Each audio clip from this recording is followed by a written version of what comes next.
রাজধানীর বারিধারায় একটি বহুতল ভবনে লাগা আগুন প্রায় 2 ঘন্টার প্রচেষ্টায় নিয়ন্ত্রণে এনেছে ফায়ার সার্ভিস।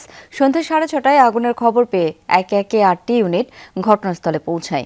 ফায়ার সার্ভিস জানায় 9ম তলার শর্ট সার্কিট থেকে আগুনের সূত্রপাত, পরে তা ছড়িয়ে পড়ে 10ম তলায়। সংসদ অধিবেশন চলাকালীন এই খবর পেয়ে প্রধানমন্ত্রী তারেক রহমান দ্রুত আগুন নিয়ন্ত্রণে আনতে প্রয়োজনীয় নির্দেশনা দেন। পরে ফায়ার সার্ভিস সদস্যদের তৎপরতায় রাত 8:15 নাগাদ আগুন নিয়ন্ত্রণে আসে। ভবনে কাপড়ের দোকান থাকায় দ্রুত আগুন ছড়িয়ে পড়ে, তবে ফায়ার সার্ভিসের তড়িৎ পদক্ষেপে অল্প সময়ে আগুন নিয়ন্ত্রণে আসে।